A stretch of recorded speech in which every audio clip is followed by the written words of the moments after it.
see about this one. Okay. Good morning, everybody. We got Chad Banner here with Brevard Insurance for this morning's live show. Our guest is Sean Silliman with First Restoration Services, and we are actually on location at First Restoration. And today we're going to go through a little bit about what First Restoration does in the event of a loss at your home, whether it be water, fire, wind, anything else. And please remember to just hit us up with any comments, any questions. We can address those as we go through the show, and we'll try and do our best to get to all those. Sean, go ahead and tell us a little bit about First Restoration, the history, and then you can move into what you guys do as a profession. All right.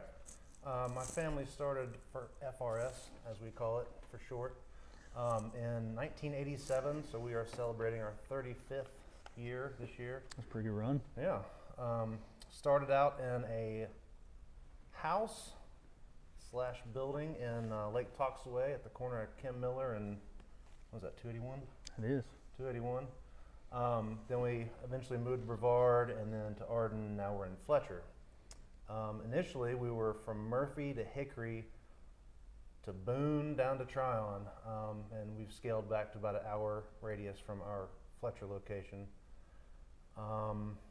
We work in single family, multifamily, do a lot of vacation homes. As you know, it's a pretty big vacation home destination. Schools, universities, hospitals, doctor's offices. Any structure that can sustain damage. Anything you want to drive.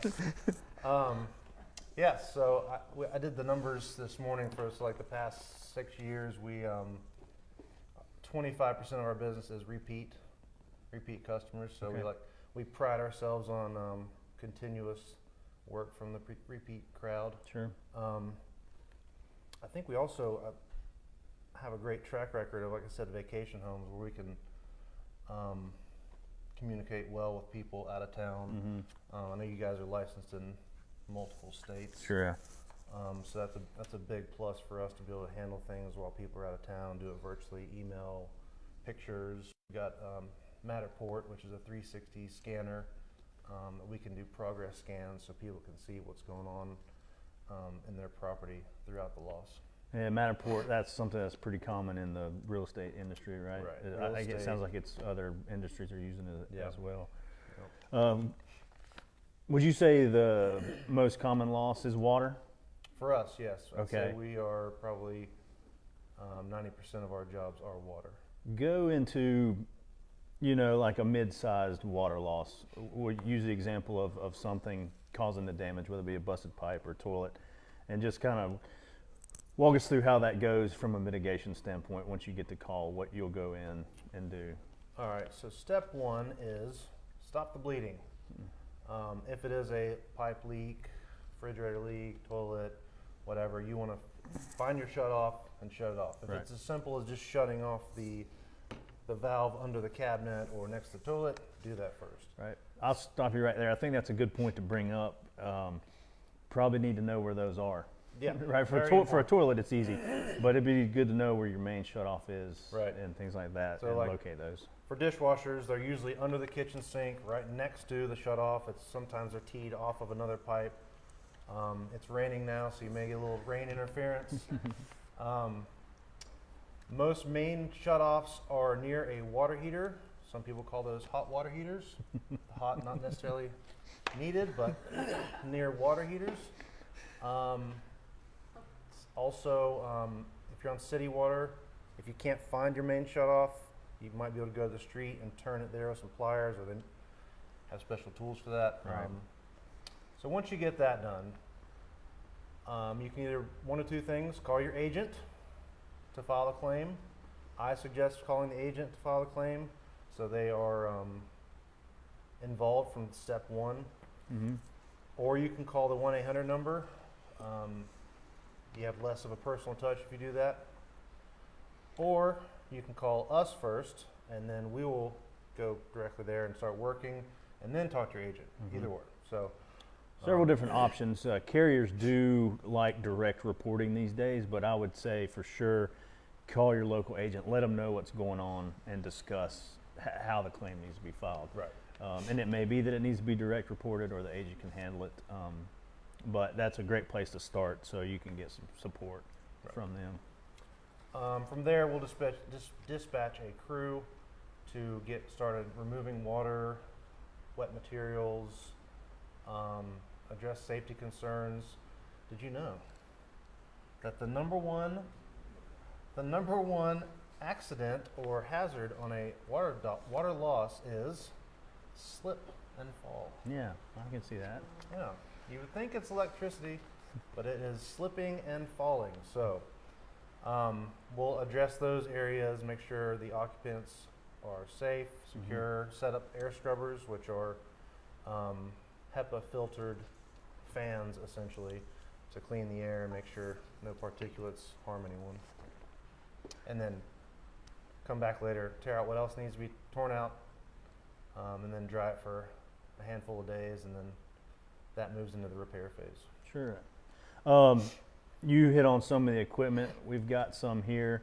If you want to briefly just, tell what these are maybe in layman's terms. I'm sure everybody knows what a dehumidifier is. Obviously, this is a commercial scale, So this big stainless steel beauty here is a commercial, they call it a low grain refrigerant dehumidifier, but I won't go into that. But refrigerant means, so like what you'd buy at Lowe's or Home Depot or Ace or elsewhere is a refrigerant dehumidifier, which essentially is a giant wad of copper, a fan, and a thermostat inside. So the air flows over the giant wad of copper, which is cooled, and it'll condensate. There you go. Yeah. Condensate. I was hoping this would be more condensed here, but it's not. But now you can see. Condensate on the coils and then drip into the pan, and either gravity fed or it'll pump out. So that is essentially, in a nutshell, how a refrigerant dehumidifier works. This, in our industry, is called an air mover. Layman's term, fan. We use this to blow air across surfaces to break the bond of moisture and the structure. Then once it's in the air, it goes across the giant wad of copper coils, condensed into the pan, and drained away from the structure. Over here, I don't know if you can see this. This is the HEPA filtered air scrubber. We call them air scrubbers, also layman's term, HEPA filtered fan.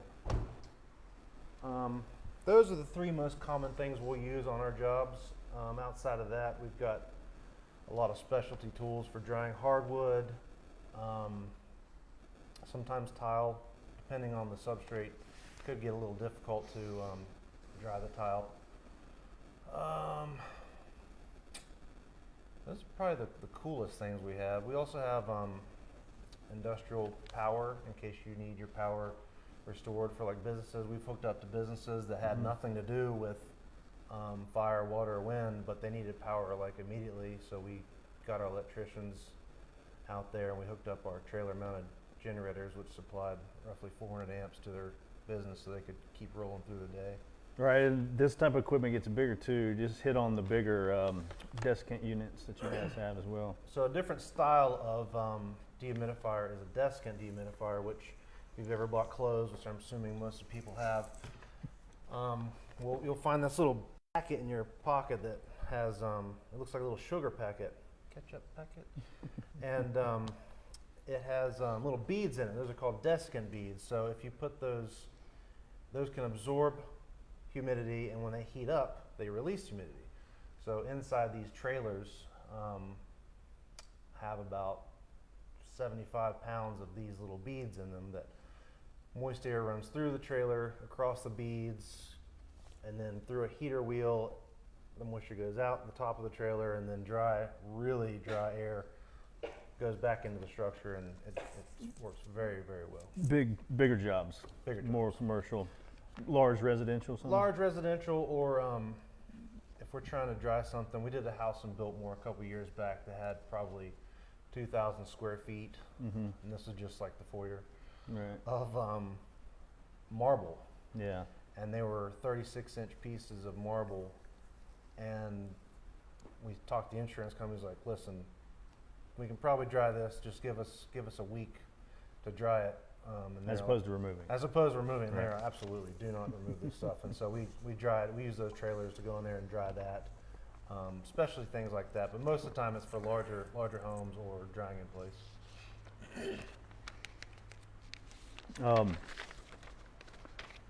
That's a pretty good rundown of what you guys do. Obviously, some other services, other types of losses besides water, fire, wind, and construction services as well. You guys not only handle the mitigation, but the repair aspect as well. It's really two different processes. Right. You know, same company, but Yep. the mitigation and the repairs are separate.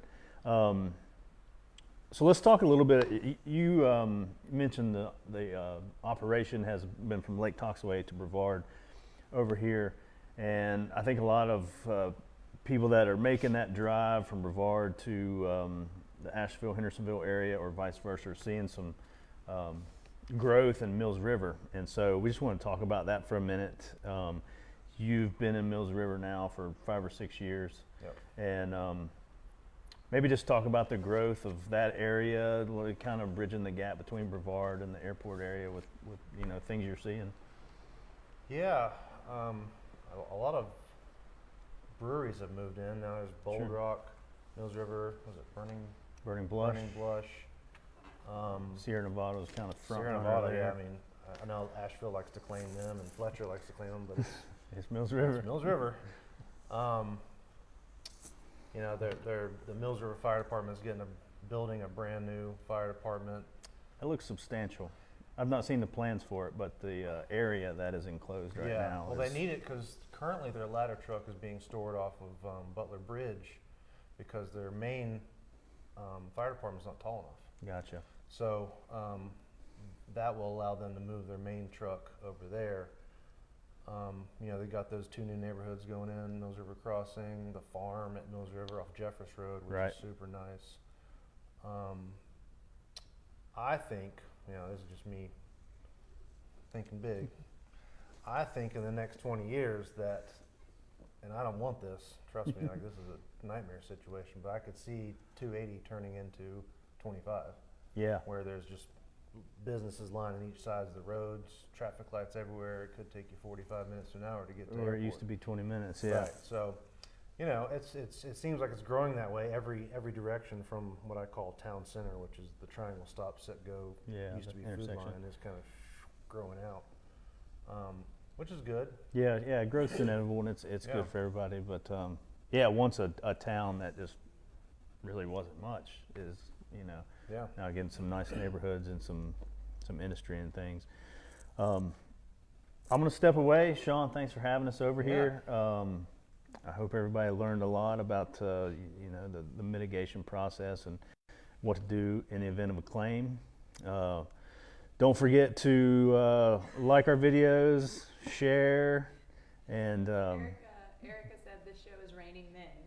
How do you mitigate that situation? Shameless plug from the wife. oh, Raining men. yeah, I guess I could go pick up that equipment over there if anybody wanted to see some real arms. The viewers may enjoy do that. some curls? Yeah, some squats. Thank you, Erica. All right. All right. Now we have So, not to disappoint. PPE Brad here. In today's episode, when First Restoration comes out to mitigate some of your losses or something you got going on, they might have to wear some PPE. And so this is a standard issue Tyvek Yep. suit, DuPont model number 400, probably top of the line here at First Restoration. And so Sean's going to help me get in this thing. And is this You know how you put step that in, on? step in, or step? This goes behind, or You know how you put it on? I think so. One leg at a time.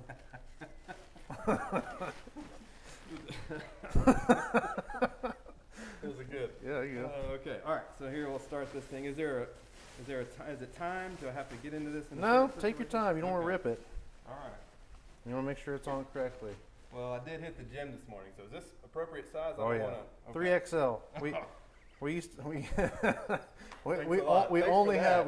have 3XL because we got tired of they'd rip Oh, okay. every time you'd bend over to do something. The butt would blow out. So Oh, okay. Well, we don't want that. we don't In any want our butts capacity, blowing out of any anything at this capacity point. here. We need to keep it. All right. This is good. This is good. Perfect. All Yep. right. It feels actually pretty comfortable. It is. That's good. Do you want to zip me up, or should I No. zip it up? You zip up. Oh, you okay. need the Alright. practice. It's best. There you go. All right. It gets hung on the little flap there. So. Oh, you zipped up too fast. There you go. Is that an appropriate speed? Yep. There you go. All right. All right. Let's see. You got miss zip there, but it'll work. It'll work for Okay. these purposes. All right. For demonstration. Yeah. Let's go ahead and put this Put the mic on. on now, so you'll be able to hear me. There you go. Okay. All right. So we're gonna glove up. Glove up. These are nitrile in case you're allergic to latex. Okay. I'm not, but thanks for you telling me after I put it on. And what you want to do is you want to put the glove over the tie back. Oh, over the tie Yep. back. All right. So we're not going snow skiing. No, We are mitigating a hazard. that's right. Okay. All right. So this is like 10 pounds of sugar in a 5-pound sack here. There you go. There's another reference for that, but we'll keep that one to ourselves. Clean. The moms are watching, Yep. and the Hey, wives. Sabrina. So. All right. All right, You're gonna tape me up here. Tape you up. Make sure your glove stays where it is. There you go. All right. Next glove. All right. Now, since you're the new guy, we're going to put you on the treadmill. Make sure you can run a mile on this thing. Oh, no problem. Okay, good. No problem. I do have some experience through the old fire services there Ah, with the hazmat suits, but that's good enough for now. okay. Good enough for the demonstration. Yep. All right. And then get your cuffs there at the bottom where your boots are, so those don't split out. Oh, Plus it helps keep your, since they're so large, it helps keep your helps keep this from sliding down. I see. So just around like that. Yep, there you go. Okay. Both sides. Yep. Well, that makes it a little tight on the legs there. You sure you're supposed to do this? Well, I'm not wrapping up an ACL or an ankle to run track or anything. Just loosely so they don't flop around. Okay, but none around the neck. Well, we used to, since your mic's there, we used to tape the zipper so it wouldn't Okay. work its way down. All right. All right. And you said we a lot. Did Chad used to work with you guys? Yes, me and Chad in the early 2000s, we were both restoration technicians. Wow. A lot of time tearing things up and a lot of mold work. Okay. Back then, I don't know if you guys knew this, but there was no mold cap back in the early 2000s. Okay. And about 2001, 2, or 3, I can't remember where at. It was I think North Carolina's cap was $5,000.